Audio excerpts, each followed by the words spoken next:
Some moments arrive quietly, like whispers carrying the weight of forever. Simon Cowell had witnessed thousands of auditions, but nothing could have prepared him for the sight of an 85-year-old man walking slowly onto the Got Talent stage. His small hand intertwined with that of a 7-year-old girl who looked up at him like he held all the stars in the sky. His name was Thomas Wright, and time had carved deep lines into his weathered face. He moved with the careful precision of advanced age, each step deliberate and measured. He wore a brown cardigan over a white shirt, clothes that had been pressed with obvious care, but hung loose on his increasingly frail frame. His silver hair was combed neatly, and his kind eyes held the gentle wisdom that only comes from 8 decades of living. Beside him skipped Emma, his granddaughter, 7 years old with bouncing brown curls and gap-toothed smile. She wore a bright yellow dress with white flowers, and her small hand gripped her grandfather's with complete trust. She looked around the theater with the wide-eyed wonder that only children possess, but her attention kept returning to the old man beside her, as if he were the most fascinating thing in the room. The audience applauded warmly, charmed by the unusual pairing. There was something immediately endearing about the sight of the elderly man and the little girl, something that spoke to the universal bond between grandparents and grandchildren. Simon sat at the judge's table, his expression already softening. There was something about Thomas's careful movements, something about the way Emma looked at him with such adoration that suggested this wasn't going to be an ordinary audition. The host approached with a gentle smile, kneeling down slightly to be at Emma's eye level. "Hello there. What are your names?" "I'm Emma," the little girl announced proudly. "And this is my grandpa Tommy. He's the best singer in the whole world." Thomas chuckled softly, his voice carrying the slight tremor of age. "I'm Thomas Wright, and this is my granddaughter Emma. She's 7 years old, and far braver than her old grandfather." "And what brings you both here tonight?" Emma looked up at her grandfather, then back at the host with the serious expression that children sometimes wear when discussing important matters. "Grandpa is very sick," she said matter-of-factly. "The doctors say he might go to heaven soon. But before he goes, we wanted to sing our special song together on television, so everyone can hear how much we love each other." The audience fell silent immediately. At the judge's table, all conversation stopped. This wasn't the kind of revelation anyone expected from such a sweet opening. Thomas's hand tightened gently around Emma's as he looked down at her with infinite tenderness. "Emma and I have been singing together since she was 2 years old," he said, his voice steady despite the weight of what his granddaughter had just revealed. "Every Sunday after dinner, we perform for the family. It's been our tradition. But now—" He paused, clearly emotional but trying to remain composed for Emma's sake. "I have late-stage heart disease. The doctors have given me perhaps a few months. Emma insisted we come here because she wanted the whole world to know about our special song." One of the judges, a woman, brought her hand to her mouth, tears already visible. The theater had become so quiet that the air conditioning seemed loud. "What will you be performing for us?" the host asked gently. "You Are My Sunshine," Emma announced proudly. "Grandpa taught it to me when I was little. He says I'm his sunshine and he's mine." She looked up at Thomas with such pure love that half the audience was already reaching for tissues. Simon stood up from his chair, not dramatically, but with the quiet understanding that what was about to happen required his full presence. He walked around the judges' table and positioned himself at the edge of the stage, simply waiting and watching. Thomas knelt down slowly, bringing himself to Emma's height. His movements were careful, clearly causing him some discomfort, but his focus was entirely on his granddaughter. "Are you ready, my little sunshine?" he whispered. "Ready, Grandpa." The backing track began softly, and Thomas's voice, weathered but still melodious, filled the theater. He sang the opening lines of the beloved song, his eyes never leaving Emma's face. Despite his age and illness, there was strength in his voice born of pure love.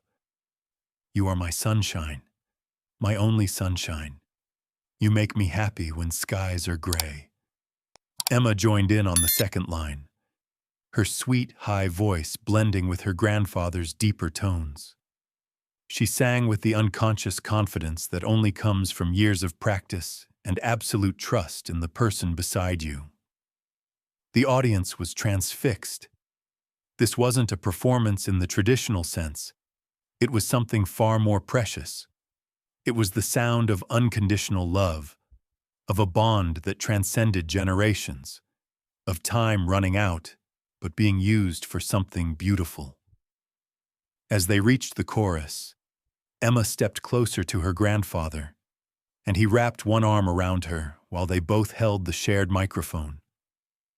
They swayed gently together, lost in their own world, completely present to each other and to the song that had become the soundtrack of their relationship. "Please don't take my sunshine away." The words carried a weight that went far beyond the simple melody. Everyone in the theater understood that they weren't just hearing a sweet duet. They were witnessing a goodbye song, a final performance between two people who loved each other more than life itself. Thomas's voice began to waver slightly, not from age but from emotion. Emma, sensing his feelings with the intuitive understanding that children sometimes possess, reached up and patted his cheek gently. "It's okay, Grandpa," she whispered, but the microphone picked up her words. "I'm not sad because I know you'll always be my sunshine, even in heaven." The audience erupted in quiet sobs. At the judges' table, there wasn't a dry eye. Simon remained at the edge of the stage, his own face wet with tears. He made no attempt to hide. They finished the song together, their voices blending in perfect harmony built not of technical skill, but of pure emotional connection. As the final note faded, Thomas pulled Emma into a gentle hug, and she wrapped her small arms around his neck. "I love you, Grandpa Tommy," she said into the microphone.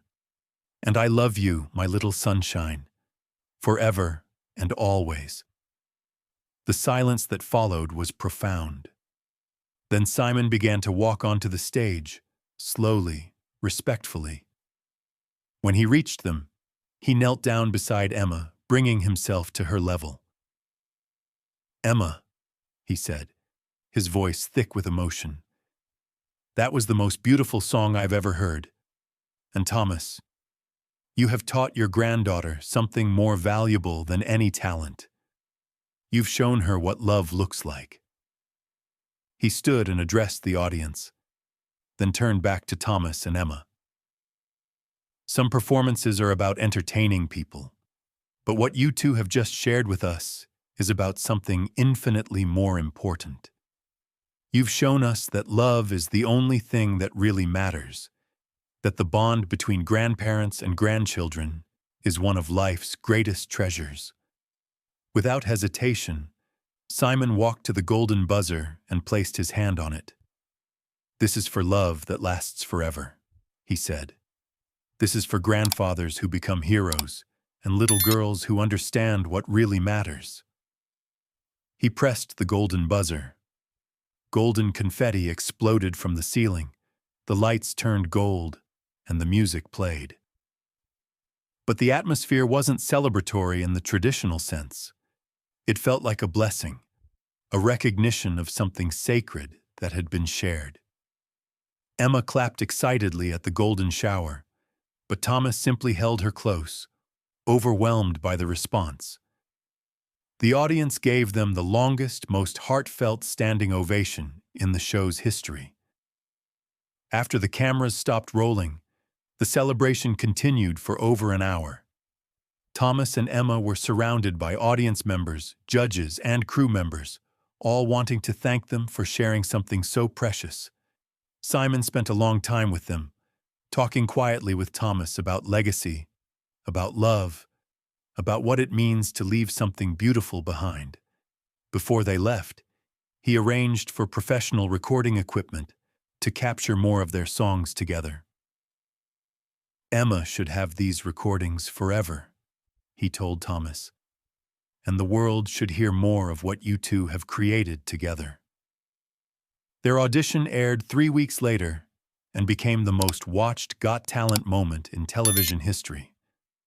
But more importantly, it sparked conversations about the relationships between grandparents and grandchildren, about making time for what truly matters, about love that transcends even death.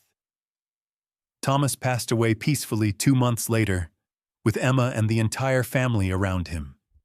His last words were to Emma, "You'll always be my sunshine." At his funeral, the family played the recording of their final performance together, and everyone who heard it understood that they had witnessed something that went beyond entertainment, beyond talent, beyond everything except the simple, miraculous fact that love like this exists in the world. Emma, now 8, still sings "You Are My Sunshine" every Sunday after dinner. She tells everyone who will listen about her grandpa Tommy, about their special song, about how love doesn't end when people go to heaven. Because that night on the Got Talent stage, Thomas, Wright, and Emma didn't just sing a song. They proved that some bonds are stronger than time, that love passed down through generations is immortal, and that sometimes the most powerful performances have nothing to do with talent and everything to do with the courage it takes to love someone completely, even when you know you have to say goodbye. That's not television.